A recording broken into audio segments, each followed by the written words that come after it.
भगवान ने भगवत गीता का उपदेश दिया था, क्या ये उपदेश अर्जुन के लिए है? नहीं, ये पूरे संपूर्ण मानव जाति के हित के लिए है।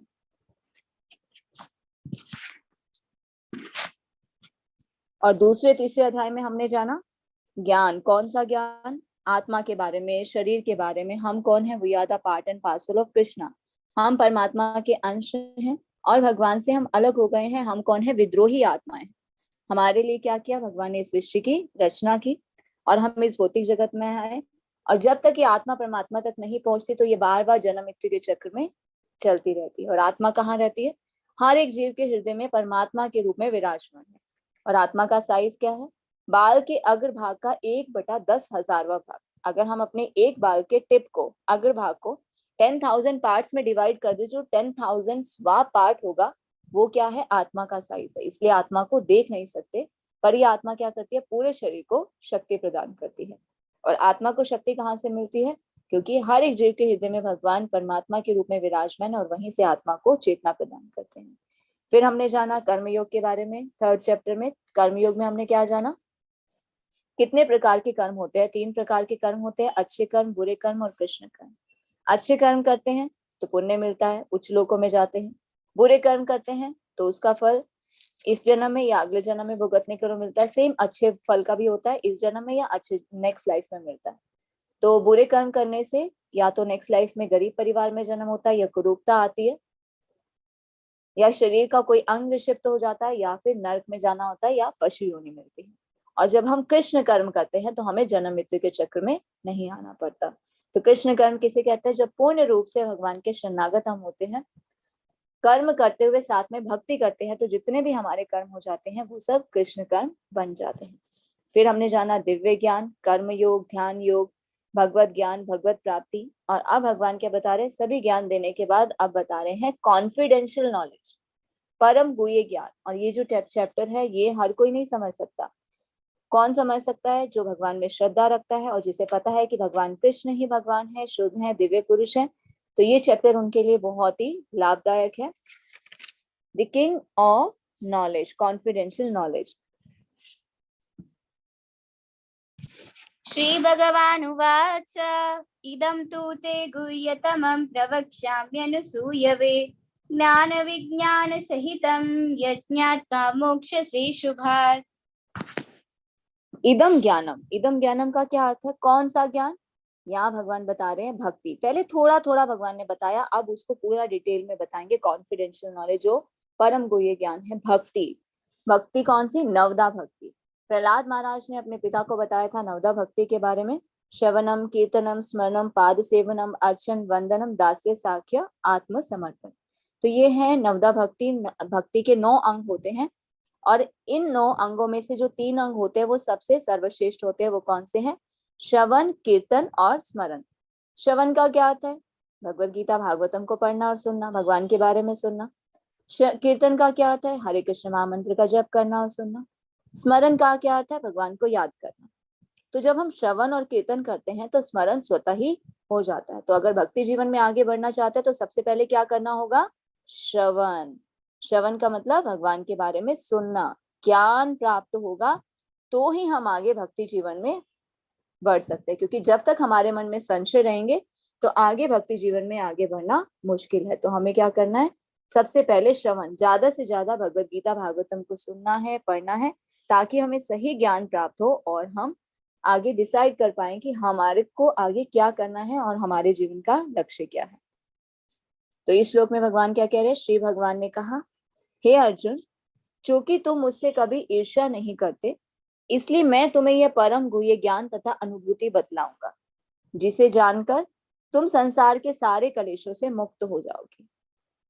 तो भगवान अर्जुन से क्या कहते हैं? तुम मुझसे ईर्ष्या नहीं करते हो, इसलिए मैं तुम्हें ये ज्ञान बताऊंगा। भगवान के बारे में कौन जान सकता है? जो भगवान से प्रेम करता है। जो भगवान से ईर्ष्या करता है ना, वो कभी भी भगवान को नहीं जान पाता और उसका ज्ञान भगवान माया के द्वारा ढक देते हैं और वो कभी भी भगवान को नहीं जान पाता और बार बार निम्न लोकों में, निम्न योनियों में वो आता रहता है। तो हमें क्या करना चाहिए? सबसे पहले तो हमें भगवान में श्रद्धा होनी चाहिए और ईर्ष्या नहीं करनी चाहिए। तो जो ईर्ष्या करता है वो भगवान को नहीं जान पाता। अर्जुन भगवान से ईर्ष्या नहीं करते थे, इसलिए भगवान उन्हें ये परम गुह्य ज्ञान प्रदान कर रहे हैं। अगर ये ज्ञान कोई भी जान लेता है तो उसके जितने भी कलेश होते हैं ना, वो उनसे सबसे मुक्त हो जाता है।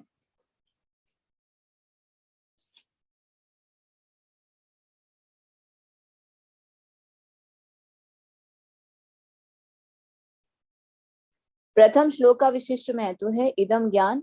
यह ज्ञान शब्द शुद्ध भक्ति के घोतक है, जो 9 प्रकार की होती है: श्रवण, कीर्तन, स्मरण, पाद सेवन, अर्चन, वंदन, दास्य, साख्य, आत्मनिर्भर, आत्मसमर्पण। भक्ति के इन 9 तत्वों का अभ्यास करने से मनुष्य आध्यात्मिक चेतना और कृष्ण भावनामृत तक उठ पाता है। अगर कोई आध्यात्मिक जीवन में उन्नति करना चाहता है, कृष्ण भावनामृत के पद पर ऊपर उठना चाहता है, तो उसे नवदा भक्ति के द्वारा ऊपर वो उठ सकता है।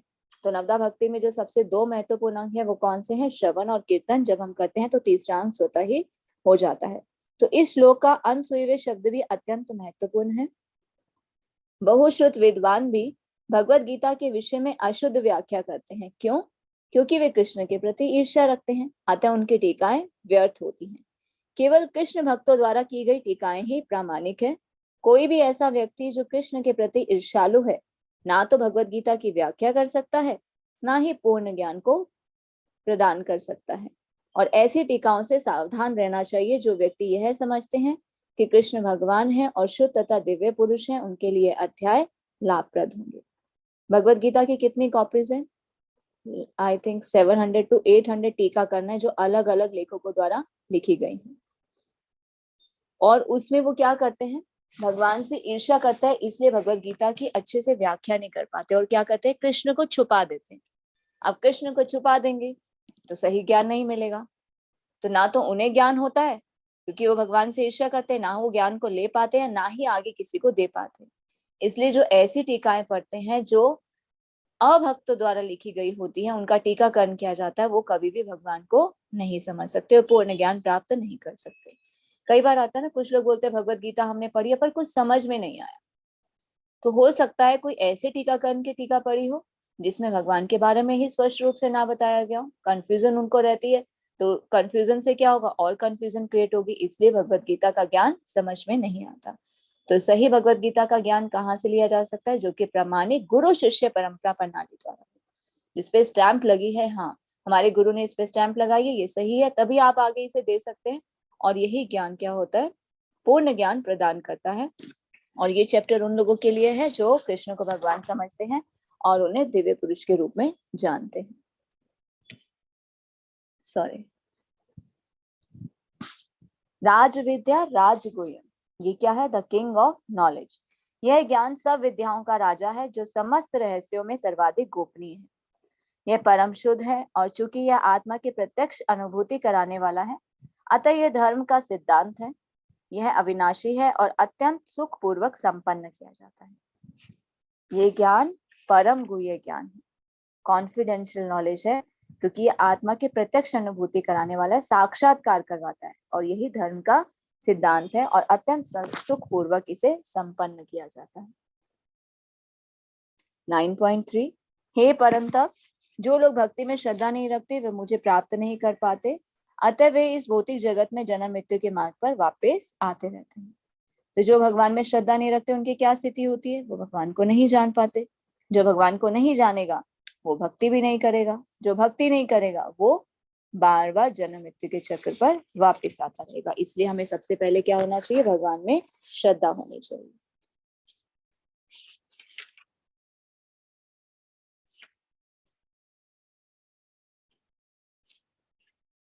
यह संपूर्ण जगत मेरे अव्यक्त रूप द्वारा व्याप्त है। समस्त जीव मुझ में है किंतु मैं उनमें नहीं हूँ। तो यहाँ भगवान क्या कह रहे हैं? मैं सब में हूँ, जीव मुझ में है किंतु मैं उनमें नहीं हूँ। यहाँ भगवान अपना अव्यक्त रूप बता रहे। कुछ लोगों को कंफ्यूजन होता है ना, भगवान इस सृष्टि की रचना करते हैं, भगवान गोलोक वृंदावन में भी रहते हैं, तो किस प्रकार भगवान हर एक जीव के हृदय में भी आ जाते हैं? ये कैसे पॉसिबल हो सकता है? ये क्या है? भगवान की अचिंत्य शक्ति है। तो यहाँ भगवान बता रहे हैं कि समस्त जीव मुझ में है किंतु मैं उनमें नहीं हूँ। ये किस प्रकार है? संपूर्ण दृश्य जगत उनकी 2 विभिन्न शक्तियों से, कौन सी है भगवान की शक्तियां? हमने जाना था पहले, एक पराशक्ति, एक अपराशक्ति। पराशक्ति मतलब हम जीव, जो कि आध्यात्मिक शक्ति है क्योंकि भगवान का अंश है। और अपरा शक्ति क्या है? ये भौतिक जगत। वो किससे बना हुआ है? स्थूल और सूक्ष्म से बना हुआ है। स्थूल मतलब पृथ्वी, जल, अग्नि, वायु और आकाश, और सूक्ष्म का क्या अर्थ है? मन, बुद्धि और अहंकार। तो जिस प्रकार सूर्य का प्रकाश संपूर्ण ब्रह्मांड में फैल जाता है, उसी प्रकार भगवान की शक्ति जो है संपूर्ण सृष्टि में फैल जाती है और सारी वस्तुएं उन्हीं पर टिकी रहती है। भगवान तो सब जगह है, प्रत्येक वस्तु में है, पर है पृथक। जैसे कि हम एक एग्जाम्पल से समझ सकते हैं, राजा होता है। राजा क्या होता है? किसी भी सरकार का मेन संभालने वाला होता है, सरकार को संभालता है। और सरकार क्या करती है? उसकी शक्ति का प्राकट्य होती है, आगे विभाग होते हैं, और वो विभाग कैसे चलते हैं? राजा की शक्ति से चलते हैं। राजा की शक्ति है पर राजा उसमें प्रेजेंट नहीं है, पर सभी काम जो होते हैं सिस्टमेटिक तरीके से फिर भी होते रहते हैं। तो यहाँ पर एक एग्जाम्पल के तौर पे बताया जा रहा है, जिस प्रकार एक राजा होता है उसकी शक्ति से सब कुछ चलता रहता है, उसी तरह से भगवान की शक्ति से ही ये संपूर्ण जगत कार्यरत होता है। तथापि मेरे द्वारा उत्पन्न सारी वस्तुएं मुझ में स्थित नहीं है, जरा मेरे योग ऐश्वर्य को देखो।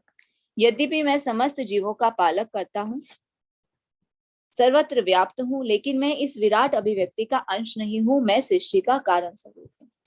भगवान क्या बता रहे हैं? सब वस्तुएं जो मुझसे उत्पन्न हुई हैं मुझ में स्थित नहीं रहती। ये क्या है? भगवान का योग ऐश्वर्य है, ये भगवान स्वयं बता रहे हैं। तो इसलिए हमें कंफ्यूजन नहीं होनी चाहिए। तो ये जो भी चीजें हम देखते हैं, हाँ भगवान की शक्ति से हो भी रहा है, पर भगवान तो हर जगह नहीं भी है, और भगवान कण कण में भी है, और भगवान हर जीव के हृदय में भी विराजमान है। ये क्या चल रहा है? ये क्या है? भगवान का योग ऐश्वर्य है। भगवान सभी जीवों के पालन करता है और सर्वत्र व्याप्त है, सब जगह भगवान विराजमान है। जैसे सूर्य का प्रकाश होता है, एक सूर्य का प्रकाश हम देखते हैं, दूर से एक सूर्य दिखता है, पर वही सूर्य क्या करता है? प्रकाश को पूरे ब्रह्मांड में फैलाता है। जब सूर्य ये कार्य कर सकता है, फिर तो भगवान ही तो सूर्य को ये शक्ति प्रदान करते हैं प्रकाश देने की, और भगवान तो क्या नहीं कर सकते? ये भगवान का योग ऐश्वर्य है। और सृष्टि का कारण स्वरूप कौन है? भगवान स्वयं है। जिस प्रकार सर्वत्र प्रवाहमान प्रबल वायु सदैव आकाश में स्थित रहती है, उसी प्रकार समस्त उत्पन्न प्राणियों को मुझ में स्थित जानो। तो ये हमारी क्या मानसिक कल्पना से समझ नहीं सकते हम, ये भगवान की अभिव्यक्ति है। अब आकाश को देखें, आकाश हमारी कल्पना के लिए सबसे महान अभिव्यक्ति है, और उसी आकाश में जो वायु होती है वो विराट जगत की सबसे महान अभिव्यक्ति है। और वायु की गति से क्या होता है? प्रत्येक वस्तु की गति होती है। और वायु महान होते हुए भी आकाश के अंदर रहती है, पर आकाश से परे नहीं। तो ये क्या है? भगवान का योग ऐश्वर्य है। और ब्रह्म संहिता में ब्रह्मा जी क्या कहते हैं? यत चक्षुरेषु सविता सकल ग्रहाणाम। सूर्य कौन है? भगवान का एक नेत्र है, और वो क्या प्रदान करते हैं? ताप और प्रकाश फैलाते हैं। और सूर्य कौन है? भगवान की इच्छा से ही अपनी कक्ष में घूमते रहते हैं, और देखिए किस प्रकार कितने समय से वो अपने कार्य को कितने अच्छे से कर रहे हैं, कि जो भगवान ने आदेश दिया प्रॉपर टाइम पे आते हैं, प्रकाश ऊष्मा प्रदान करते हैं, फिर चले जाते हैं, फिर आते हैं, और ये किस तरह से सिस्टमेटिकली कितने समय से चल रहा है। और हमें वैदिक साहित्य से प्रमाण मिलता है कि पूरी भौतिक सृष्टि जो है भगवान के वश में है। भगवद गीता में भगवान स्वयं बताते हैं कि सब चीजों का कारण स्वरूप मैं ही हूँ, मैं सब जगह व्याप्त हूँ। ये क्या है? मेरा योग ऐश्वर्य है। संपूर्ण विराट जगत मेरे अधीन है, यह मेरी ही इच्छा से बारंबार स्वतः ही प्रकट होता रहता है, और मेरी ही इच्छा से इसका विनिष्ट भी हो जाता है। तो भगवान स्वयं क्या बताते हैं कि संपूर्ण जगत मेरे अधीन, मेरी ही इच्छा से स्वतः प्रकट होता है। भगवान जब दृष्टिपात करते हैं तो इस सृष्टि की रचना होती है, और जब भगवान की इच्छा होती है तो अंत में ये विनष्ट भी हो जाता है, प्रलय आ जाती है, सब कुछ खत्म हो जाता है। तो ये भगवान की है अचिंत्य शक्ति, योग ऐश्वर्य भगवान का सब कुछ भगवान की शक्ति से ही होता है। और जब सृष्टि की रचना होती है तो भगवान क्या करते हैं? महातत्व के रूप में प्रकट करते हैं। कैसे? सबसे पहले अपना एक्सपेंशन करते हैं किसमें? संकर्षण के रूप में। फिर किसमें करते हैं? प्रथम पुरुष अवतार विष्णु के रूप में। कौन से विष्णु? महाविष्णु। फिर गर्भोदकशाही विष्णु, फिर शिरोदकशाही विष्णु। महाविष्णु का क्या कार्य होता है?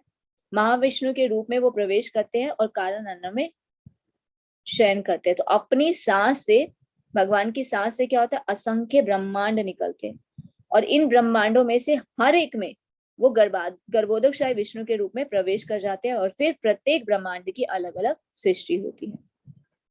और फिर शिरोदकशाही विष्णु का क्या कार्य होता है? वो भगवान क्या करते हैं? विष्णु के रूप में, शिरोदकशाही विष्णु के रूप में प्रत्येक जीव के हृदय में विराजमान हो जाते हैं। जीव के ही नहीं, अणु तथा परमाणु के में भी भगवान विराजमान हो जाते हैं, उसमें प्रवेश कर जाते हैं। तो भौतिक प्रकृति के गर्भस्थ किए जाते हैं और अपने अपने पूर्व कर्मों के अनुसार सभी जीवात्मा क्या करती है, अलग अलग योनियां उनको प्राप्त होती हैं। तो जैसे जिसके कर्म, जैसे जिसकी इच्छा होती है, वैसे ही ब्रह्मा जी क्या करते हैं, उन्हें शरीर, योनि और लोक प्रदान करते हैं।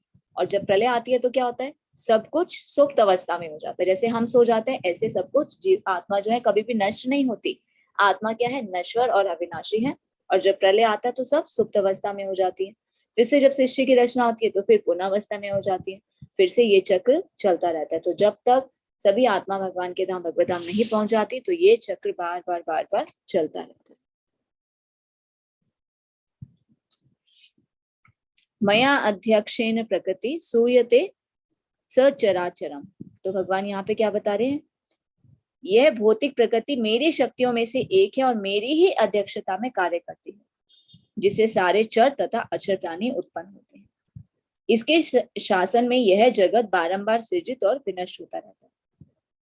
भौतिक प्रकृति, भौतिक प्रकृति क्या, जो हम देखते हैं, ये भौतिक जगत जो है, यहाँ पे नेचर जिसे कहते हैं, भौतिक प्रकृति क्या, भगवान की शक्तियों में से सिर्फ एक शक्ति है।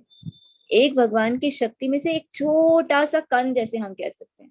वो क्या करती है, भगवान की अध्यक्षता में कार्य करती है, क्योंकि भगवान ने निर्देश दिया कि हाँ इस सृष्टि की रचना करनी है। तो प्रकृति किस तरह से बहुत ही सुंदर तरीके से सारी व्यवस्था की गई है, जल की व्यवस्था, वायु की व्यवस्था। अगर ऑक्सीजन हमें नहीं मिले तो क्या होगा, हम मर सकते हैं। बिना ऑक्सीजन के क्या हाल होता है, अभी हमने देखा कोरोना में कैसे सिलेंडर्स के लिए हुआ था। तो एक दिन के लिए जो बिल आता है ऑक्सीजन का, तो क्या बिल होता है। और हम इस जो भगवान की सेवा को हम ले रहे हैं, भगवान ने जो हमारे लिए इंतजाम किया है, अगर उसका बिल देखा जाए अब तक कितनी ऑक्सीजन हम ले चुके हैं, तो उसका हमें कितना पे करना पड़ेगा। हम क्या करें, भगवान की शक्तियों का यूज कर रहे हैं। भगवान हम पर कृपा करते हैं, हमें जीवित रहने के लिए, हमारी इंद्र तृप्ति की इच्छा के लिए, स्वामी बनने की इच्छा के लिए हम भगवान से विद्रोह करके आए, फिर भी भगवान हमारी पूरी व्यवस्था करके देते हैं। जल की व्यवस्था, अन्न की व्यवस्था, खाने पीने की, वायु की। हम हमेशा क्या कहते हैं, अरे भगवान हमारे खाने पीने को दे दो, खाने पीने की हमारी व्यवस्था कर देना, बस। हम कभी ये कहते हैं धन्यवाद हम भगवान का करते हैं कि उन्हें जल भी दिया, ऑक्सीजन जो हमें दे रहे हैं, तो ही हम जीवित हैं। हमें क्या करना चाहिए, हमेशा भगवान को रेसिप्रोकेट करना चाहिए कि हे प्रभु आपकी कृपा से ही तो हम कुछ कर पा रहे हैं, ले पा रहे हैं। तो हमें हमेशा भगवान को धन्यवाद करना चाहिए। और भगवान को रेसिप्रोकेट हम कैसे कर सकते हैं, जब उनके नाम, रूप, गुण, लीला की हम चर्चा करते हैं। जितना ज्यादा भगवान के बारे में सुनते हैं, हरे कृष्ण महामंत्र का जप करते हैं, भगवान के आदेश को हम मानते हैं और अपने जीवन में उतारते हैं, तो जितने भी चर और अचर प्राणी उत्पन्न होते हैं, चर अचर का क्या होता है, मूवेबल, नॉन मूवेबल, जितने भी प्राणी होते हैं इस शासन में बार बार सृजित और विनष्ट होते रहते हैं। वो किसकी शक्ति से होते हैं, भगवान बता रहे हैं कि सब कुछ मेरी ही शक्ति से सृजन और विनष्ट होता रहता है। जब मैं मनुष्य रूप में अवतरित होता हूं तो मूर्ख मेरा उपहास करते हैं, वे मुझ परमेश्वर के दिव्य स्वभाव को नहीं जानते। तो भगवान जब आते हैं तो किस रूप में आते हैं, मनुष्य के रूप में ना। राम जी बनकर आए थे, तब भगवान ने ये तो नहीं दिखाया कि मैं भगवान हूँ, राम के रूप में आए। इसलिए कुछ लोगों को क्या कंफ्यूजन होती है, अरे राम जी आए थे और शिव जी की पूजा की थी। जब वहां लंका जाना था, लंका जाने से पहले उन्होंने क्या था, समुद्र पार करने से पहले शिव जी की उपासना की थी। इसका मतलब राम जी क्या करते हैं, शिव जी की उपासना करते हैं। इसका मतलब शिव जी भगवान। तो जब राम जी आते हैं तो मनुष्य के रूप में आते हैं, तो उस समय उन्होंने ये नहीं दिखाया कि मैं भगवान। तो अपने वहां ये स्त्री के बारे में बताया जाता है हमारे शास्त्रों में कि कुछ लोगों को ये प्रश्न होता है कि राम जी ने क्यों शिव जी की पूजा की थी। तो उसके बारे में बताया जाता है, दो रीजन बताए जाते हैं। पहला कि एक राम तो मनुष्य के रूप में थे तब उस समय जब आए थे, और तब वो क्या करते हैं, हाँ दिखाते, क्योंकि इस भौतिक जगत को संभालने वाले कौन है, शिव जी और दुर्गा देवी है, इसलिए उनकी पूजा करते हैं। दूसरा क्या रीजन है, जो रावण था उसको मारने जाना था राम जी ने, और रावण किसकी पूजा करता था, शिव जी की पूजा करता था, और शिव जी से उसे वरदान भी प्राप्त थे। और भगवान को किसका वध करना है, शिव जी के भक्त को करना है, अपने भक्त के भक्त का वध करने के लिए जाना। अब भगवान अपने प्रिय भक्त के भक्त का वध करेंगे तो उनके भक्त को कितना बुरा लगेगा। तो इसलिए कहते हैं कि वहां पर कॉन्फिडेंशियल बात हो रही थी। राम जी बोलते हैं, अरे शिव जी कैसे लोगों को अपने वर दे देते हो कि उसका वो मिसयूज करते हैं, पर इसके कर्म ऐसे हो चुके हैं, मुझे इसका उद्धार तो करना ही पड़ेगा। तो वहां पे वो कॉन्फिडेंशियल बात भी करते हैं। तो ये चीजें हमारे शास्त्रों में बताई जाती हैं, तो हमें इसे उस एंगल से देखना चाहिए। तो ये नहीं समझना चाहिए कि जब थे राम जी ने शिव जी की पूजा की तो शिव जी बड़े हैं। अब जब हम द्वापर में देखते हैं तो द्वापर में श्री कृष्ण ने क्या किया था, सुदामा के चरण धोए थे। अब कहेंगे अब उनकी पूजा की थी, उनके पैर धोए थे तो सुदामा बड़े हुए, नहीं ना। तो जब कृष्ण भी भगवान जब थे द्वापर में थे तभी वो एक मनुष्य के रूप में थे। तो जो दुर्योधन था मूर्ख, वो भगवान को समझ ही नहीं पाया था, क्योंकि जो मूर्ख लोग होते हैं ना, वो भगवान को क्या समझते हैं कि अरे ये तो मनुष्य के रूप में अवतरित होते हैं, और वे भगवान के दिव्य स्वभाव को नहीं जान पाते। तो इसीलिए जब भगवान ने उसे जाकर समझाया कि जब पांडव अज्ञातवास से वापस आए हैं तो उन्हें उनका हिस्सा दे दो, तो पहले क्या बात हुई कि 5 गांव, उनको 5 राज्य दिए जाएं, तो दुर्योधन ने मना कर दिया। फिर क्या बात हुई कि अच्छा ठीक है 5 राज्य नहीं देते तो 5 गांव ही दो दो। उसने बोला नहीं, मैं बिल्कुल नहीं दूंगा। तो क्या बोला, सुई की नोक के बराबर ही दे दो, तो उसने साफ मना कर दिया। भगवान ने क्या बोला, ये दुष्ट हम मानने वाला नहीं है और इसका समय अब निश्चित है। तो भगवान ने क्या किया, उसका उद्धार किया। वो कौन था, मूर्ख था।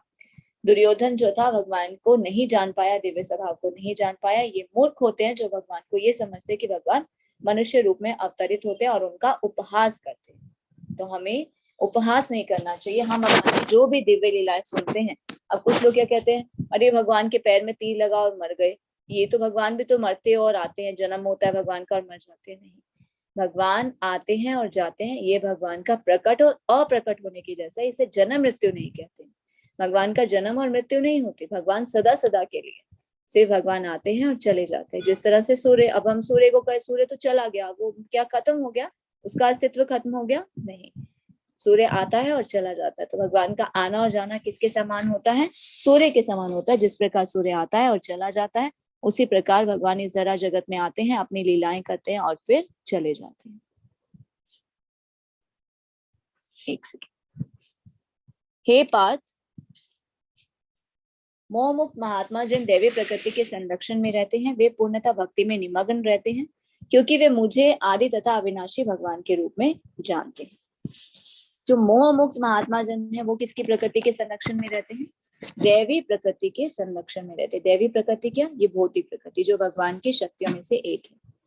वो क्या करते हैं, पूर्णतः भक्ति में निमग्न रहते हैं, क्योंकि मुझे आदि तथा अविनाशी भगवान के रूप में जानते हैं। तो जो भगवान को ये जानते हैं कि हाँ ये भगवान कृष्ण ही भगवान है, ये सब भगवान की शक्ति से होता है, भगवान की भौतिक शक्ति है, ये किस तरह भगवान अपनी भौतिक शक्ति तथा खुद दृष्टिपात करे से सृष्टि की रचना करते हैं और शास्त्रों के माध्यम से ज्ञान प्राप्त करते हैं, तो वो भगवान को जान पाते हैं कि भगवान कौन है, आदि और अविनाशी। जैसे कि ब्रह्मा जी ने ब्रह्म संहिता में भी बताया, ईश्वर परम कृष्ण सच्चिदानंद विग्रह अनादिरादिर गोविंदा सर्व कारण कारणम, कि भगवान कृष्ण ही ईश्वर है, ना उनका सच्चिदानंद विग्रह है, ना तो उनका आदि है ना अंत है, वे सभी कारणों के मूल कारण है। तो महात्मा का सबसे पहला क्या लक्षण होता है कि वे दैवी प्रकृति में स्थित रहता है और भौतिक प्रकृति के अधीन नहीं होता। तो भगवान की जो 2 शक्तियां हैं वो कौन सी है, एक है माया देवी अंतरंगा शक्ति और एक बहिरंगा शक्ति। माया शक्ति और योग माया, माया नाम दोनों का साथ में क्या आ रहा है, माया। तो एक है योग माया और एक है महामाया। महामाया क्या करती है, वो हमें भगवान को याद नहीं करने देती, भुला देती है। जब हम भगवान को भूल जाते हैं तो वो भी हमारा ज्ञान ढक देती है ताकि हम भगवान को ना जान पाए। और योग माया क्या करती है, योग माया हमें भगवान की सेवा में लगाती है। जो भगवान की तरफ मुख करते हैं, भगवान को जानने का प्रयास करते हैं, तो योग माया सहायता करती है ताकि हम भगवान को और जान पाए। तो इसकी व्याख्या 7वें अध्याय में भी की गई थी कि जो भगवान श्री कृष्ण की शरण ग्रहण करता है वो प्रकृति के 3 गुणों से मुक्त हो जाता है। प्रकृति के 3 गुण कौन से होते हैं, सतोगुण, रजोगुण और तमोगुण। जब हम इस भौतिक जगत में आते हैं तो प्रकृति के 3 गुणों से बंध जाते हैं और उसी के अंतर्गत रहकर, माया के प्रभाव में रहकर हम कार्य करते हैं। पर जो भगवान की तरफ मुख करते हैं, भगवान के शरणागत होते हैं, उन्हें प्रकृति के 3 गुण जो है वो कोई भी प्रभाव नहीं डालते। तो पूर्ण रूप से हम कृष्ण चेतना में आ जाते हैं और महात्मा भगवान के संरक्षण में रहते हैं। 9.14, ये महात्मा मेरी महिमा का नित्य कीर्तन करते हुए दृढ़ संकल्प के साथ प्रयास करते हुए मुझे नमस्कार करते हैं, भक्ति भाव से निरंतर मेरी पूजा करते हैं।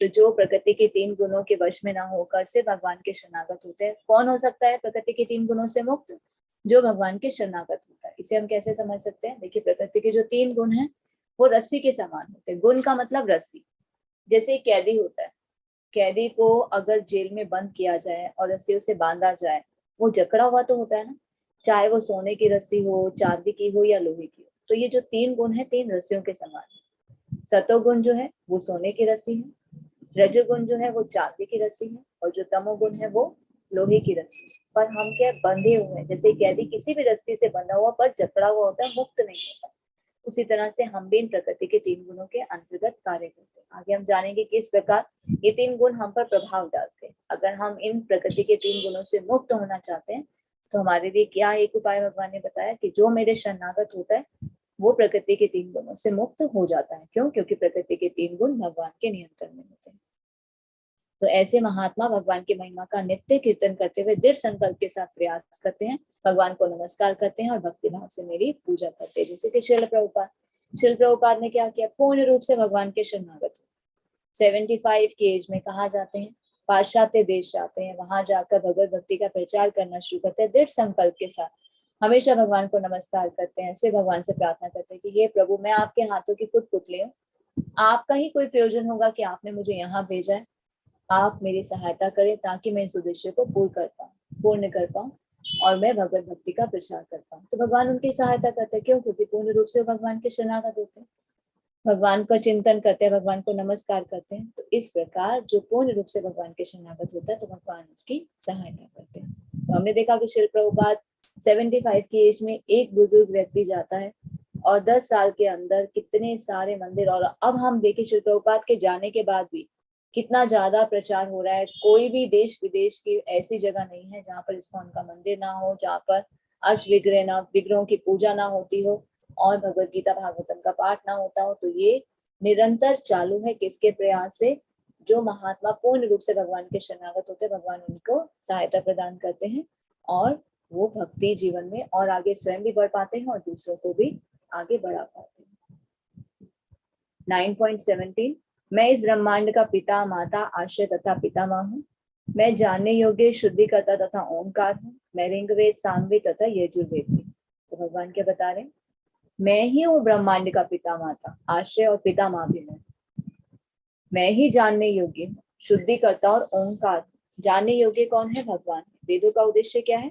भगवान को जानना। क्योंकि जो शास्त्र पढ़ते तो शास्त्र पढ़ने से हमें क्या पता चलता है? Krishna is the supreme personality of godhead, और वही इसी सृष्टि के मूल कारण है और कारण स्वरूप है। भगवान क्या कह रहे हैं? ऋग्वेद, सामवेद, यजुर्वेद भी मैं ही हूँ। वेद कहाँ से प्रकट हुए? भगवान कृष्ण ने जब सृष्टि की रचना की तो ब्रह्मा जी को जब प्रकट किया तो उनके हृदय में वेदों को प्रकट किया और उसके बाद ये वेद नीचे है। तो भगवान क्या कह रहे हैं? ये भी मैं ही हूँ। मैं ही लक्ष्य, पालन करता, स्वामी, साक्षी, धाम, शरण स्थली तथा अत्यंत प्रिय मित्र हूँ। मैं सृष्टि तथा प्रलय, सबका आधार, आश्रय तथा विनाशी बीज भी। तो भगवान क्या है? हमारा डेस्टिनेशन क्या है? भगवान के पास वापस जाना, वो लक्ष्य है। हमारे जीवन का लक्ष्य है go back to Krishna, go back to God. वही हमारे पालन करता है, तो हमें उन्हीं के सरेंडर होना चाहिए, उनके ही शरणागत होना चाहिए। वो हमारा ध्यान करते हैं। वही स्वामी है, साक्षी है। हर एक जीव के हृदय में बैठे हुए भगवान सबको देख रहे हैं कि कोई क्या कर रहा है, कैसा सोच रहा है। पर भगवान कैसे हैं? सुप्त अवस्था में। और जैसे ही कोई भगवान की तरफ मुख करता है, भक्ति करना शुरू करता है, तो भगवान जागृत अवस्था में हो जाते हैं और क्या करते हैं? दिव्य ज्ञान हृदय प्रकाशित, तो हृदय में दिव्य ज्ञान का प्रकाश करते हैं ताकि हम जीवन के अर्थ को समझ सके और इस भौतिक जीवन में भी सुखी रह सके और आने वाले जीवन को भी सुख में बनाकर जन्म मृत्यु के चक्र से बच सके। तो मैं ही सृष्टि का पालन करता हूँ, प्रलय करता हूँ, सबका आधार, आश्रय और अविनाशी बीज भी हूँ। हे अर्जुन, मैं ही ताप प्रदान करता हूँ, वर्षा को रोकता तथा लाता हूँ। मैं अमृत हूँ तथा साक्षात मृत्यु भी हूँ। काल कौन है? भगवान स्वयं बता रहे हैं कि काल भी मैं ही हूँ। आत्मा तथा पदार्थ, सत तथा असत दोनों मुझ में ही है। सब कुछ कहाँ से आया? भगवान से आया। ये सूर्य और चंद्रमा जो प्रकाश देते हैं वो भी कहाँ से आता है? वो भी भगवान की कृपा से आता है। ये कौन सी रोशनी है जो हमें प्रदान कर रहे हैं? जो भगवान के शरीर से निकलने वाला तेज है। सूर्य और चंद्रमा वहां से लेते हैं और आगे हमें यहाँ ट्रांसफर कर देते हैं। तो सूर्य के प्रकाश से क्या होता है? अंधकार का नाश होता है, ताप और उष्णा प्रदान करते हैं। और वही चंद्रमा क्या करता है? चंद्रमा की रोशनी से फल और सब्जियों में जो टेस्ट आता है, आगे हम जानेंगे, फल और सब्जियों का जो स्वाद आता है या आकार बढ़ता है, वो किससे होता है? चंद्रमा की रोशनी से होता है। जो वेदों का अध्ययन करते हैं, सोमरस का पान करते हैं, जो वेदों का अध्ययन करते हैं, सोमरस का पान करते हैं, वे स्वर्ग प्राप्ति की गन्वेषणा करते हुए अप्रत्यक्ष रूप से मेरी पूजा करते हैं। वे पाप कर्मों से शुद्ध होकर इंद्र के पवित्र स्वर्गिक धाम में जन्म लेते हैं, जहाँ वे देवताओं का सा आनंद भोगते हैं। कुछ लोगों ने स्टार्टिंग में प्रश्न किया था ना, हमें ये सही नहीं लगता जो आप बोल रहे हैं कि अच्छे कर्म करेंगे तो स्वर्ग में जाएंगे, फिर वहां से फिर से वापस आ जाएंगे। देखिए ये श्लोक में भगवान स्वयं बता रहे हैं, जो लोग वेदा अध्ययन करते हैं, सोमरस का पान करते हैं, वो कहा जाते हैं स्वर्ग प्राप्ति की गन्वेषणा करते हुए अप्रत्यक्ष रूप से मेरी पूजा करते हैं। तो जो देवी देवताओं की पूजा करता है वो कहा जाता है उच्च लोकों में जाता है, स्वर्ग में जाएगा, देव लोकों में जाएगा, वहां पे क्या करेगा, सोम रस का पान करेगा, और जैसे ही उसके वहां पे जो भी उसने कर्म किए थे उसका फल खत्म हो जाएगा और उसके बाद वापस इस धरती पर आ जाएगा। तो इस प्रकार जब वे विस्तृत स्वर्गिक इंद्र सुख को भोग लेते हैं, जब उनका फल खत्म हो जाता है, पुण्य कर्म खत्म हो जाते हैं, तो वापिस से इस मृत्युलोक, मृत्युलोक का मतलब पृथ्वी, इस पृथ्वी को क्या कहते हैं, धरा जगत को मृत्युलोक कहा जाता है, तो वहां पर लौट कर आ जाते हैं। इस प्रकार जो तीनों वेदों के सिद्धांतों में दृढ़ रहकर इंद्र सुख की गन्वेषणा करते हैं, उन्हें जन्म मृत्यु का चक्र मिल पाता है। तो लोग क्या करते हैं, वेद किस लिए पढ़ते हैं, ताकि हमें इंद्र सुख मिले, हम स्वर्ग में जाएं, उच्च लोकों में जाएं। तो भक्ति नहीं करते। वेदों का उद्देश्य क्या है, भगवान को जानना। भगवान को नहीं जानते, भक्ति करने का प्रयास नहीं करते, सिर्फ क्या करते हैं, अपने मन से जो इच्छा किया, शास्त्र का बस पढ़ा और श्लोक लर्न किए, उनका उच्चारण किया, वो भी अच्छा है, उससे कहाँ जाने को मिलता है, उस श्लोकों में मिलता है। पर हमें वेदों का उद्देश्य जानना चाहिए कि वेदों का उद्देश्य क्या है, भगवान को जानना, भगवान के शरणागत होना।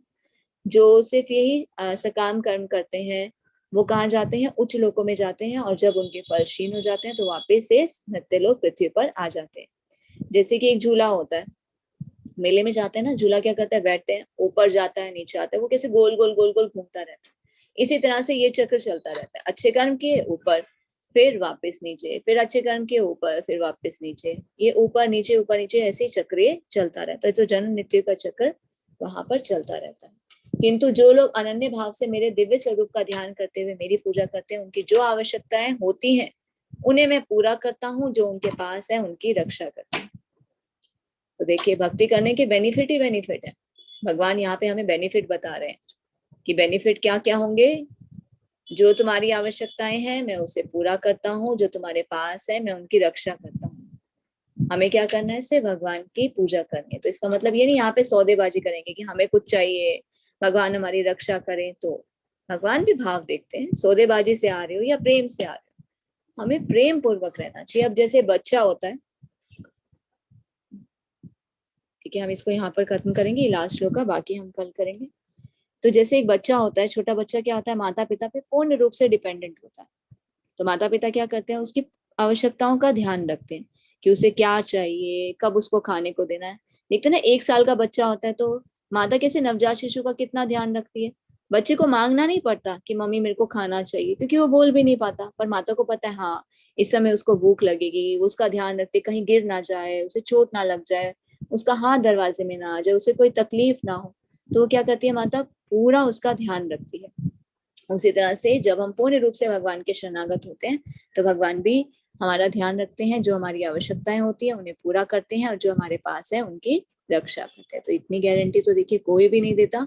इस भौतिक जगत में हम LIC बीमा कराते हैं तो कोई ये गारंटी नहीं देता कि हाँ हम आपको मृत्यु से बचा लेंगे, आप कितना भी पैसा दे दें, नहीं। तो यहाँ पर भगवान क्या बताते हैं, मैं तुम्हें जन्म मृत्यु के चक्कर से बचा लूंगा, बार बार जन्म मृत्यु का चक्कर नहीं होगा। सिर्फ क्या करना है, भगवान हमें अपने पास बुला रहे हैं, हमें सिर्फ उनकी तरफ मुख करना है, क्योंकि यही तो जीवन का उद्देश्य है। भगवान चाहते हैं कि हम जन्म मृत्यु के चक्कर में ना आए, बार बार हमारे जीवन में दुख और समस्या ना आए, तो मेरे पास वापस आ जाओ, मैं हूं ना।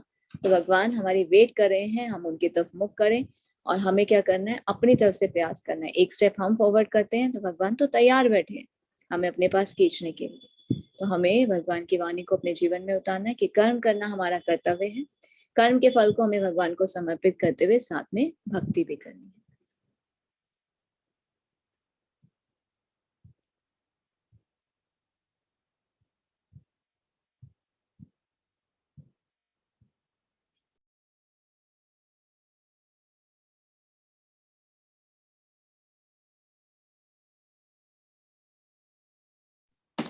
हरे कृष्ण। तो आज हमने किया 9 चैप्टर का हाफ पार्ट, बाकी हम कल करेंगे। अगर आप लोग के कोई भी प्रश्न है तो आप चैट बॉक्स में भी ड्रॉप कर सकते हैं और हैंड रेज भी कर सकते हैं।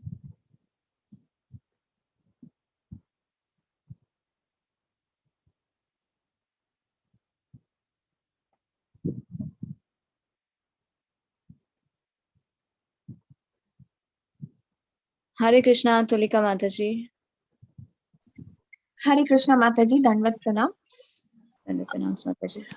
माता जी, अभी हमने 9.20 वाला जो श्लोक देखा, उसमें भगवान जी ने कहा है कि जो वेद का अध्ययन करते हैं, जो सोमरस का पान करते हैं, वो स्वर्गलोक को जाते हैं। तो ये सोमरस का पान क्या है माता जी? देखिए, लोग यहाँ पर क्या कहते हैं, जो दारू शराब उसे उसको सोमरस बोलते हैं। ये एक अलग ये ड्रिंक होता है। एक्चुअल में ये यहाँ का नहीं है। स्वर्ग में लोग क्या करते हैं, स्वर्ग में जो देवता होते हैं वो उन्हें इंद्रिय सुख मिलता है, उससे हाँ। सेटिस्फेक्शन मिलती है, एक तरह का ड्रिंक होता है, उसे सोमरस कहा जाता है। अच्छा। पर ये मृत्यु लोक के जो हम लोग वासी हैं, तो सोमरस जैसे हम जो भी अल्कोहल का इंटेक करते हैं, दैट इज सोमरस, जो भी नो, ड्रिंक नहीं है। माता जी, वो हम उसे सोमरस कहते हैं पर वो सोमरस नहीं है। हाँ वही, वो हम उसको वैसे कहते हैं, बट एग्जैक्टली सोमरस वो चीज नहीं होती है, वो स्वर्ग में होती है। हाँ जी। हाँ ठीक है, धन्यवाद माता जी। हरे कृष्णा। हरे कृष्णा शशि प्रभु जी।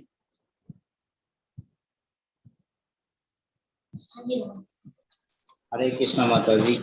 हरे कृष्ण प्रभु जी। आ, मैं अभी सुन रहा था तो मेरी बच्ची भी साथ में थी, तो उसका एक छोटा सा सवाल है।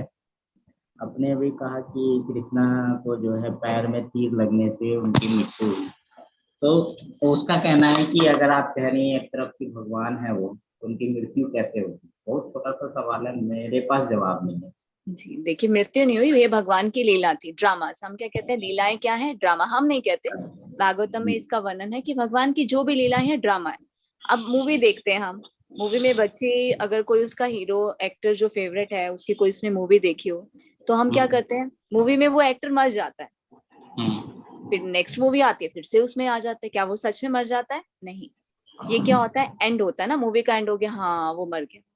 तो भगवान की लीला वहां पे खत्म होनी होती है, तो भगवान कोई ना कोई आयोजन करते हैं यहाँ से अप्रकट होने का। तो उसे हमें ये नहीं कहना चाहिए कि भगवान मर जाते हैं। भगवान नहीं मरते, भगवान का ना जन्म होता है ना मृत्यु होती है। भगवान सिर्फ आते हैं और चले जाते हैं। ये क्या है, ड्रामास करने के लिए भगवान आते हैं। जैसे हम कोई ड्रामा देखते हैं, मूवी देखते हैं, रोल प्ले भगवान करते हैं, आते हैं, रोल खत्म हो जाता है, वो ड्रामा खत्म हो जाता है, फिर चले जाते हैं, वो किसी भी कारण से जाए, भगवान अप्रकट हो जाते हैं। धन्यवाद। तो लोग इसको किस दृष्टि से देखते हैं, अरे भगवान का जन्म हुआ और मृत्यु हुई, ये भगवान की लीला है जी, एक ड्रामा टाइप, हाँ ड्रामा ही है जो एक पार्ट के बाद खत्म हो जाती है, फिर दोबारा से नाटक शुरू होता है। हाँ जी, देख रहे हैं ना कितने युग चल रहे हैं। अभी हम जान रहे हैं, सतयुग में नरसिंह के रूप में आए, वरा के रूप में आए, वामन के रूप में आते हैं, बुद्ध के रूप में आते हैं, कितने भगवान अवतार लेते हैं। तो भगवान तो बार बार आ रहे हैं। अब सूर्य को हम देखते हैं, सुबह सुबह होता है, रात को नहीं है, रात को नहीं है, तो इसका मतलब क्या, खत्म हो गया, कहाँ चला गया? प्रकट और अप्रकट है ना, हमारी आंखों से ओझल हो जाता है जी। तो जो भी लीलाएं हैं ये सब ड्रामाज है, भगवान रोल प्ले करते हैं, आते हैं और चले जाते हैं। धन्यवाद माता। हरे कृष्ण प्रभु जी। हरे कृष्णा सुधीर प्रभु जी। हाँ प्रणाम माता जी। ये प्रणाम। प्रश्न आ रहा है दिमाग में कि जैसे भगवान सुप्रीम पावर है, उसके अंदर में सब कुछ है, तो वो मतलब ये जो लोग नहीं मान रहे हैं, तो वो क्या उनकी बुद्धि को ठीक नहीं कर सकते? भगवान प्रयास करते हैं। देखिए, बुद्धि भगवान ने हमें दी है, तो हमें क्या करना चाहिए, बुद्धि का प्रयोग भी करना चाहिए ना, जानना चाहिए। अरे ये सब कहाँ से आ रहा है, जन्म होता है, मृत्यु हो जाती है, मृत्यु के बाद कहाँ चले जाते हैं, थोड़ा सा दिमाग लगाना चाहिए कि हमें ये जल मिल रहा है, ये ऑक्सीजन मिल रही है, ये इतना अच्छा अरेंजमेंट है, ये सब कहाँ से हो रहा है, ये करने वाला कौन है? अब हम एक बिल्डिंग देखते हैं, बिल्डिंग को देख के कहते हैं वाओ कितनी सुंदर बिल्डिंग है, उस बिल्डिंग को भी तो किसी ने बनाया होता है। जी।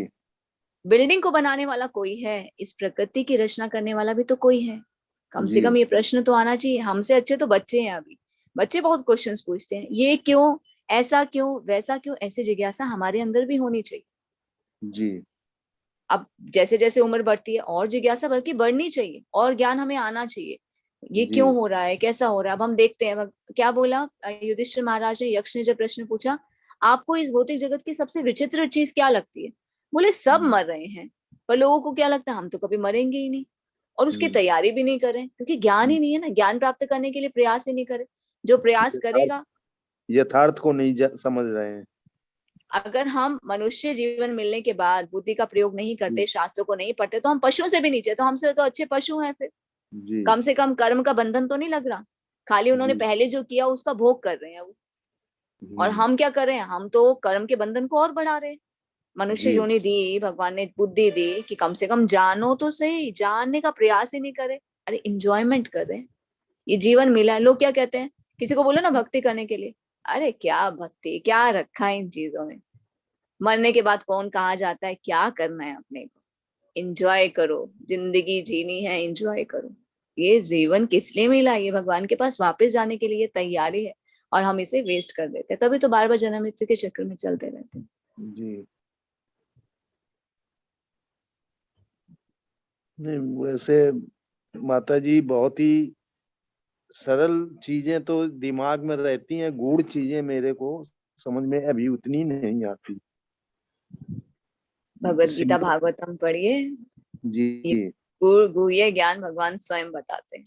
जी तो हमें देखिए कितनी, अब तक हमने कितनी किताबें पढ़ी होंगी, स्कूल गए, कॉलेज गए, जी। कितनी नॉलेज ली ना, पर फिर भी क्या है, दैट ज्ञान दैट अधूरा, आर यूजलेस। हाँ यूजलेस, अधूरा है ना ज्ञान। जी। सेटिस्फेक्शन नहीं है ना अभी भी जीवन में, हाँ कितनी चीजों के प्रश्नों के उत्तर अभी भी हमारे पास नहीं है। क्यों नहीं है? जी, क्यों? हाँ क्योंकि हमने रियल नॉलेज अभी तक ली नहीं है। जी पूर्ण ज्ञान विज्ञान ये हमारे शास्त्र हैं, कुछ और नहीं। तो खाली भगवत गीता और भागवतम तो सभी को पढ़नी चाहिए। जी। हम तो बच्चों को भी पढ़ाते हैं, इस्कॉन बेंगलुरु की तरफ से जो कोर्स होता है, ये बच्चों को भी भगवत ये गीता माता जी भागवत गीता और ये अलग अलग ग्रंथ हैं दो। जी प्रभु जी, भगवत गीता जो है भगवान की वाणी है, और भागवतम भगवान के बारे में, साक्षात कृष्ण के 12 अंग हैं, शरीर के जो 12 अंग होता है, वो 12 अच्छा अंग 12 कैंटों के रूप में है। ठीक है माता जी, धन्यवाद बहुत बहुत। हरे कृष्ण प्रभु जी। हरे कृष्ण। हरे कृष्ण ममता माता जी। हरे कृष्ण माता जी। हरे कृष्ण माता जी। हरे कृष्ण माता जी। माता जी, जो आपने भक्ति के जो 9 स्वरूप बताए हैं, उसमें पाद सेवन का क्या तात्पर्य है? लक्ष्मी देवी क्या करती है, भगवान के चरण कमलों की सेवा करती है। तो ये एग्जाम्पल्स आते हैं, जैसे श्रवण किसने किया, सुनकर कैसे भगवान को प्राप्त किया, किस प्रकार हम भगवान को प्राप्त कर सकते हैं। सुनकर, सुनकर किसने किया, जैसे कि परीक्षित महाराज ने किया, सुखदेव गोस्वामी से सुना। कीर्तनम, भगवान के नाम का जप करके, जैसे कि मीरा देवी ने भी किया। स्मरण, भगवान को याद करके, जैसे कि प्रहलाद महाराज ने किया। अर्चनम, जैसे कि पृथु महाराज ने किया, वो क्या करते थे, अर्चना करते थे, भगवान के विग्रह की सेवा करते थे।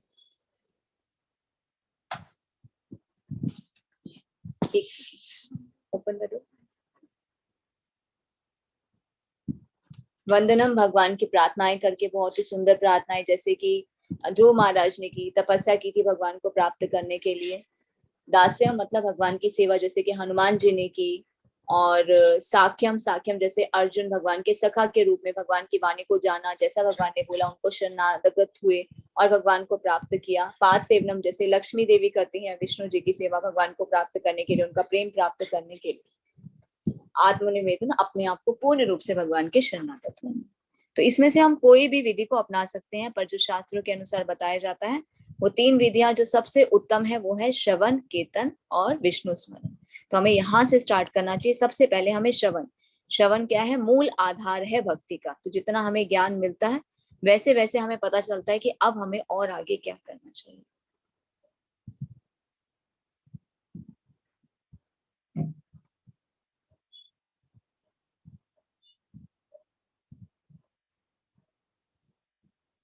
हरे कृष्णा। हरे कृष्णा रवि प्रभु जी।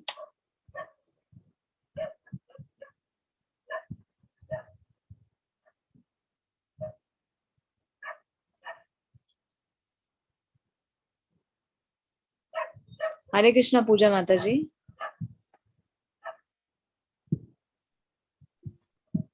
हरे कृष्ण माता जी। हरे कृष्ण माता जी।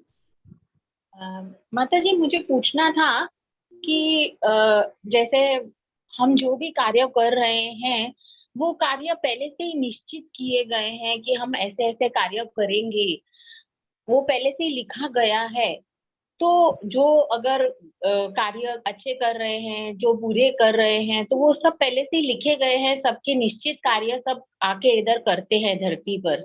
तो उसमें किसी को अगर बुरे कार्य लिखे गए हैं तो वो भगवान नहीं लिखे हैं ना। मीन्स वो हम तो अपनी मर्जी से नहीं कर रहे हैं ना, वो उनके द्वारा जो लिखा गया है वैसा ही कार्य इंसान धरती पे करता है। नहीं नहीं माता जी, भगवत गीता में भगवान क्या बताते हैं, ये शरीर जो हमें मिला है ये क्या है, 13 चैप्टर में इसे बहुत डिटेल में जानेंगे। ये शरीर क्या है, कर्म क्षेत्र है। इससे हम कर्म करते हैं, जैसे कर्म करेंगे फिर आगे उसका वैसे फल मिलेगा। तो जो निश्चित कर्म हम करते हैं वो पहले से लिखे गए हैं, निश्चित हुए हैं, वही कर्म हम कर रहे हैं ना। नहीं नहीं माता जी, जो हमें शरीर मिलता है वो पहले कर्मों के अनुसार मिलता है। अब जो शरीर मिला इससे मनुष्य जीवन में जो हम कर्म करेंगे फिर उससे आगे उसका इफेक्ट पड़ता है। उसका फल हमें इस लाइफ में भुगतने को मिलता है या फिर नेक्स्ट लाइफ में। तो ऑलरेडी जो हम अब कर्म कर रहे हैं वो अगर हमारे पिछले जन्मों के अनुसार हमें मिला है इस जन्म में, तो जो भी हमने पिछले जन्म भी किए हैं वो भगवान की मर्जी से ही हुए हैं ना। माता जी भगवान की मर्जी से नहीं, देखिए इसको हम कैसे समझ सकते हैं, भगवान के पास हम रहते थे, ठीक है, इसे हम अलग एग्जाम्पल से समझते हैं। एक बच्चा होता है, माता पिता के पास रहता है, ठीक है, वहां पे उसको कोई टेंशन नहीं है, ना धन कमाने का, ना घर का काम करने का, ना बाहर से सब्जी लाने का, खाना पकाने का, क्योंकि सब काम क्या करते हैं माता पिता, पूरा ध्यान रखते हैं, उसको कुछ नहीं करना, सिर्फ एंजॉयमेंट करते हैं, है ना। हम भी क्या हाँ। करते थे, एंजॉयमेंट करते थे। यही हाँ। बच्चा हो जाता है, बड़ा हो जाता है। बड़ा होने के बाद क्या कहता है, मैं अब मेरे हिसाब से चलेगा, अभी तक तो मम्मी पापा आपके हिसाब से चलता था, अब मैं स्वामी बनूंगा, जैसा आप बोलते हो ना वैसा मुझे नहीं चाहिए, मुझे अब अपने हिसाब से काम करना है, मुझे रोकोगे नहीं आप। वो बच्चा क्या करता है, अपने आप को स्वामी बनने का प्रयास करता है। मम्मी पापा समझाते हैं, बेटा तुम्हारी भलाई के लिए हम जो समझा रहे हैं ऐसा मत करो, हम है ना तुम्हारी देखभाल करने की, नहीं नहीं मुझे अपना जीवन खुद चलाना है।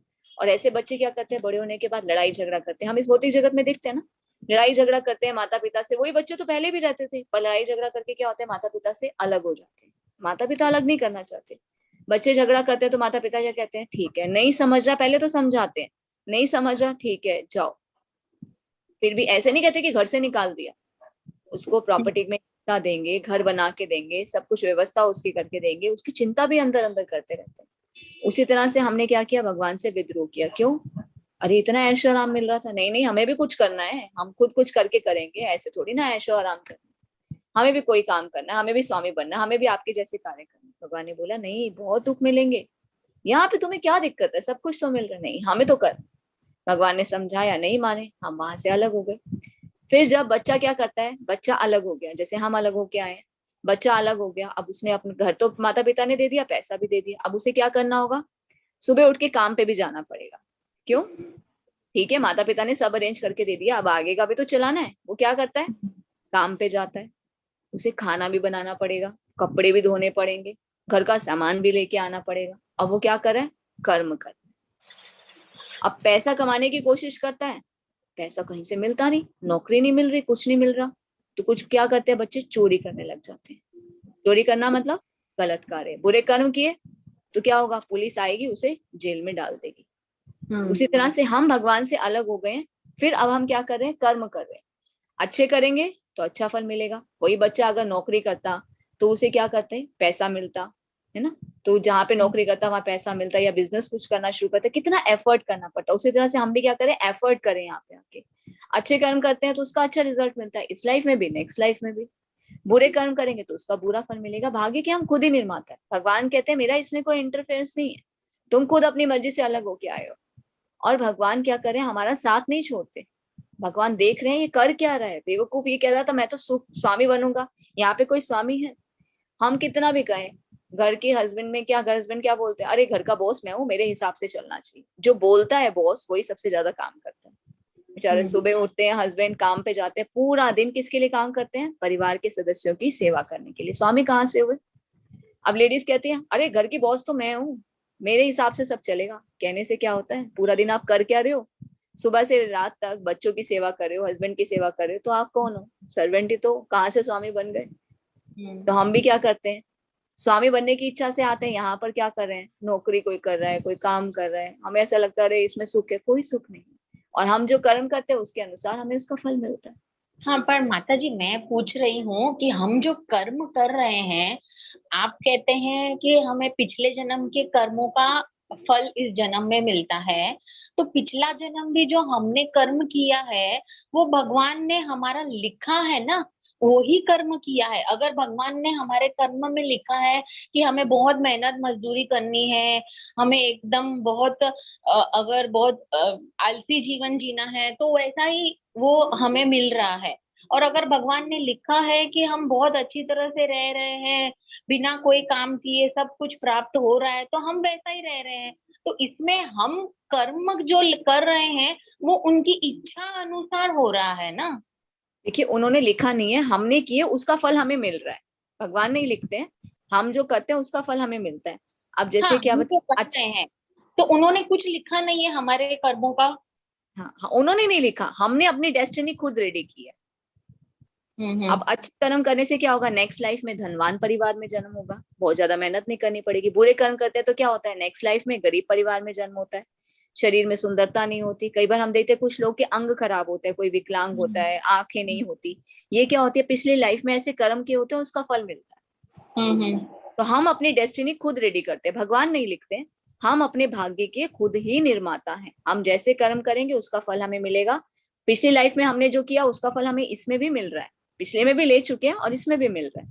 अगर अभी अच्छी लाइफ है तो इसका मतलब अच्छे कर्म किए हुए हैं। अगर बुरी लाइफ है, बहुत नौकरी, बहुत मेहनत करनी पड़ रही है, बहुत परेशानी है जीवन में, तो हम कुछ ऐसा काम करके आए हैं जिसकी वजह से हमें ये मिल रहा है। तो भगवान क्या चाहते हैं कि हमारे जीवन में दुख और समस्या ना आए, इसलिए वो क्या कहते हैं, मेरे पास वापस आ जाओ। बच्चा जैसे अलग हो जाता है तो माता पिता क्या कहते हैं, बेटा तुम कितना परेशान हो रहे हो, चोरी कर रहे हो, कितनी मेहनत कर रहे हो, वापस आ जाओ ना, तुम्हें कुछ नहीं करना पड़ेगा। तो वही भगवान हमारी वेट कर रहे हैं। भगवान चाहते हैं कि हम उनके पास वापस आ जाए, पर ये स्वतंत्रता हमें मिलती है। भगवान चाहे तो एक सेकंड में सबको अपने साथ लेके जा सकते हैं, पर क्या होगा, अब माता पिता क्या करते हैं, बच्चा जो अलग हो गया उसको जबरदस्ती अपने साथ ले जाएंगे तो बच्चा क्या करेगा, अगले दिन फिर झगड़ा करके भाग जाएगा। अगर वही बच्चा प्रेम से वापस जाएगा, अपनी इच्छा से जाएगा, तो फिर वो वापस नहीं आएगा। उसी तरह से ये स्वतंत्रता हमें मिलती है कि हम अपनी इच्छा से अगर भगवान की तरफ मुख करते हैं तो फिर भगवान हमें नहीं छोड़ते, फिर हमें पकड़ के अपने पास ही रखते हैं। गोलोक धाम एक बार हम पहुंच गए तो फिर वहां से वापस नहीं आने देते। तो हम अपने भाग्य के खुद ही निर्माता है। ओके, तो भगवान कुछ लिखे नहीं है हमारे लिए कि ऐसा कर्म या वैसा कर्म करना है, हमने वैसे कुछ लिखे नहीं है। अब बच्चे ने जैसे चोरी की, माता पिता से अलग हो गया, तो माता पिता ने थोड़ी ना लिखा था कि मेरा बच्चा चोरी करेगा उसको ऐसा दंड मिलेगा।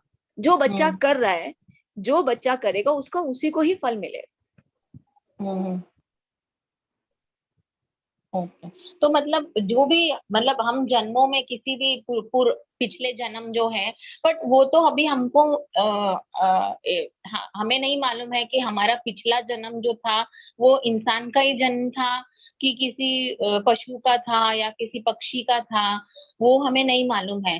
तो अगर पिछला जन्म पशु पक्षी कोई भी कीड़े मकोड़े भी हो, तो उस जन्म में भी मतलब हमने बहुत बुरे कर्म किए हैं, तब जाके हमें इस जन्म में भी बहुत ज्यादा तकलीफ सहनी पड़ रही है। ऐसा है कि पशु जन्म में भी हमने बहुत बुरे किए हैं। देखिए अब ये पशु जन्म जैसे कहते हैं ना, मुर्गी मछली कैसे बनते हैं, जो लोग नॉनवेज खाते हैं, जितने जीव की हत्या का पाप उनको लगता है ना, उतनी बार उनके वैसे वैसे जन्म होते हैं। मान लीजिए कोई रोज मुर्गी खा रहा है एक, तो जितनी मुर्गी खाई वो कहेगा मैंने तो मारी नहीं, पर जिस तुम भोग तो कर रहे हो ना, तुम्हारी वजह से कोई मार रहा है तो उसका फल भी तुम्हें, तो उतनी बार बार मुर्गी बनना पड़ेगा। कोई मछली खाता तो बार बार उसे उतनी बार मछली बनना पड़ेगा। तो ये हमारे कर्मों के अनुसार हमें पशु योनि मिलती है। हम कैसे बुरे कर्म किए थे, हाँ ये पशु योनि मिली। अब कहते हैं कि सुअर कौन बनता है, जो पिग हम देखते हैं, जो बहुत ही गंदे काम करता है, जैसे गाय का मांस खाना गलत है ना, वेद शास्त्रों के अनुसार गलत है। मनुष्य योनि मिलने के बाद अगर हम ये कार्य करते हैं तो फिर कौन सा जन्म मिलता है, सुअर का। आप भगवत गीता के स्टार्टिंग के पेज में ना माता जी कलर्ड पिक्चर्स है, आप उसमें देखेंगे तो उसमें पिक्चर्स के थ्रू भी बताया हुआ है कि जो नॉनवेज खाता है तो भगवान क्या करते हैं, उसकी इच्छा की भी पूरी करते हैं। नॉनवेज खाने का शौक है, जाओ शेर की योनि मिल गई वहां खाओ, तुम्हें दिया है ना जो योनि में वो भोग करना उसमें करो ना, मनुष्य जीवन को व्यर्थ क्यों गवाते हो। कुछ लोगों को आजकल क्या है, गर्ल्स को एक्सपोज करने का बहुत शौक है, बच्चे हैं छोटे छोटे कपड़े पहनते हैं, लेडीज पहनती है, ऐसा मतलब अपने आप को दिखाते हैं कि हम उसमें स्मार्ट है। और भागवतम में इसका वर्णन है, भगवत गीता के फ्रंट पेज में भी आप देख सकते हैं, जो कलर्ड पिक्चर्स हैं, जो अपने शरीर को दिखाते हैं, एक्सपोज करते हैं। नग्न रहने का शौक है ना, तो उन्हें कौन सी योनि मिलती है? वृक्ष की योनि मिलती है। वृक्ष क्या है? नंगे खड़े रहते हैं, अच्छा। सर्दी हो गर्मी हो। और कुछ लोगों को सोने का बहुत शौक होता है, कुछ काम नहीं करना। भगवान ने शरीर दिया, कार्य करने की क्षमता दी, कुछ नहीं करना, सारा दिन पड़े रहना, सोते रहना। तो ऐसे लोग कौन सी योनि में जाते हैं? भालू की योनि में जाते हैं। तो इस तरह से बताया जाता है कैसे कैसे कर्म करने से कौन कौन सी योनि प्राप्त होती है। अच्छा, ठीक है, धन्यवाद माता जी, बहुत बहुत धन्यवाद। और मनुष्य पशु योनि है। कुछ बार कुछ लोग ये प्रश्न भी पूछते हैं, पशु योनि है, अब वो तो मनुष्य नहीं है, उसको बुद्धि नहीं है, तो वो कैसे मनुष्य बनेगा? तो जैसे पशु हैं, पक्षी होते हैं, तो वो बोल सकते हैं, देख सकते हैं, सुन सकते हैं, जो खाते हैं। अगर कुछ भी भगवान के बारे में सुन लिया, या किसी भक्त के दर्शन कर लिए, या किसी भक्त का जूठा खा लिया, या भगवान का प्रसाद जूठा खा लिया, तो उनको सुकृति मिलती है, फिर आगे मनुष्य योनि मिलती है। तो अब हम अभी जैसे हमें मनुष्य योनि मिली, हमने जो कर्म किए, आगे की कई योनियां इस पर डिपेंड करती है मनुष्य योनि। एक और बात पूछनी थी, जैसे सुनते हैं हम कि ऐसे 84 लाख योनियां होती हैं क्या? 84 लाख? माता जी 84 लाख योनियां होती है, उसमें जल में रहने वाले जीव, उड़ने वाले जीव, कई कई लाख योनियां होती हैं। उड़ने वाले, जल में रहने वाले, 4 पैर वाले, 2 पैर वाले, पेड़ पौधे। तो अब मान लीजिए हम मनुष्य हैं, मनुष्य योनि में हम क्या कर रहे हैं? रोज हम कितने कर्म कर रहे हैं, तो यहीं से हमारी पता नहीं कितनी लाखों योनियां हम डिसाइड करते हैं मनुष्य योनि से। इसीलिए क्या कहते हैं कि हमें कृष्ण कर्म करने चाहिए। कर्म अच्छे से करें, भक्ति साथ में करें, तो फिर पाप कर्मों का फल नहीं भुगतना पड़ता। और फिर कहा जाता है जन्म मृत्यु का चक्र नहीं होता। जन्म मृत्यु का चक्र क्या? बार बार योनियां मिलेंगी। मनुष्य योनि में भक्ति नहीं करेंगे तो जैसे कर्म करेंगे उसका फल मिलेगा, कर्म का बंधन लगता है। पर भक्ति करते हैं तो भगवान गारंटी देते हैं कि उसे कर्म का बंधन नहीं लगता, बार बार योनियों में नहीं आना पड़ता। ठीक है, धन्यवाद माता जी। हरे कृष्ण माता जी। हरे कृष्ण माता जी। हरे कृष्णा चेतन प्रभु जी। विष्णु जी कौन है? क्या कृष्ण जी किसी की पूजा नहीं करते? देखिए, भक्त कृष्ण जो है, भगवान क्या करते हैं? अपने भक्त से प्रेम करते हैं। कहते हैं भक्त के हृदय में भगवान रहते हैं और भगवान के हृदय में भक्त रहते हैं। अगर भगवान के दर्शन करने हो तो कैसे करेंगे? भक्ति कीजिए, गोलोक वृंदावन जाइए, वहां पे भगवान के आप डायरेक्ट दर्शन कर सकते हैं। कलयुग में घने तुलसीदास जी ने भक्ति करके भगवान के दर्शन करे, भगवान को प्रकट किया। कैसे इस्कॉन भक्त ने प्रकट या दर्शन किए हैं?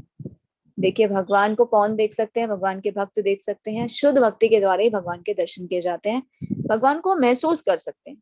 तो हमारे शास्त्रों में क्या बताया जाता है? हमें भगवान को देखने का प्रयास नहीं करना चाहिए। ये भगवान की इच्छा होती है, भगवान अपने भक्तों को दर्शन देना चाहते हैं। हमारी जैसी सुकृति, इतना प्रेम भी तो हमें होना चाहिए ना भगवान के लिए। तुलसीदास जी का बहुत प्रेम था भगवान के, तो भगवान ने दर्शन दिए। भगवान देते हैं, अपने भक्तों को दर्शन देते हैं। तो जैसे कि श्रील प्रभुपाद के बारे में बताया जाता है, जब उन्हें हार्ट अटैक आया था, जलदूत में जा रहे थे, तो 2 हार्ट अटैक उन्हें आए थे और तब भी वो बच गए थे। वहां पे जो शिप पे रहने वाले लोग थे, उन्होंने बाद में बताया कि हमने कभी भी ऐसा नहीं देखा कि हार्ट अटैक, इतना जबरदस्त हार्ट अटैक आने के बाद कोई बच जाता है और उसके बाद भी जब वो नीचे उतरते हैं वहां से, जलदूत के बाद यात्रा करने के बाद, हार्ट अटैक आने के बाद भी ऐसा नहीं कि हॉस्पिटल वो जाते हैं, नहीं, कहा जाता है भगवत भक्ति का प्रचार करने के लिए। तो ये भी बताया जाता है कि उन्हें भगवान के दर्शन हुए थे, पर इस चीज को एक्सपोज नहीं किया जाता। तो ये नहीं दिखाया जाता कि हाँ भगवान के दर्शन किए तो अब हम क्या है, बहुत बड़े हो गए, अब हमारा ही नाम होना चाहिए, हमारी पूजा करनी चाहिए। नहीं, तो श्रील प्रभुपाद की क्या इंस्ट्रक्शन है? हमें भगवान की भक्ति करनी है। भगवान की कृपा होती है तो वो अपने भक्तों को भी दर्शन देते हैं, पर भक्तों को भगवान को देखने का प्रयास नहीं करना चाहिए। हमें काम ऐसे करने चाहिए कि भगवान हमें देखे। भगवान हमें देख ही रहे हैं ना, पर हमें ऐसे काम करने चाहिए ना कि भगवान हमें देखकर खुश हो। हरे कृष्णा शिवी माता जी। सॉरी माता जी, आपके क्वेश्चंस के आंसर नहीं दिए। हरे कृष्णा माता जी, कोई बात नहीं माता जी। आज माता जी मुझे हाँ ठीक है माता जी, मुझे कुछ और पूछना था माता जी। हाँ जी माता जी, जैसे आपने बताया है कि 4 गुरु शिष्य परंपराएं बताई गई है ना, ब्रह्मा जी की, श्री जी की, शिव जी की और 4 कुमारों की। हाँ जी। तो जैसे हम जो इस्कॉन है वो ब्रह्मा जी की गुरु शिष्य परंपरा को फॉलो करते हैं और वो कृष्ण की उपासना करते हैं, तो बाकी तीनों परंपराओं में भी कृष्ण की ही उपासना की जाती है, उन्हीं को सर्वस्व भगवान समझा जाता है या उसमें अलग अलग है कुछ? देखिए, पहले एक्चुअल में जो मेन रीजन है, मेन जो है एम, वो है भगवान को ही प्राप्त करना। पर आगे आगे क्या आ रहा है ना, फॉलोवर्स आ जाते हैं अलग अलग उनके, और गुरु शिष्य परंपरा प्रणाली द्वारा जो और गुरु आते हैं, तो वो क्या करते हैं, एक सेकेंड, तो वो क्या करते हैं, उसको चेंज कर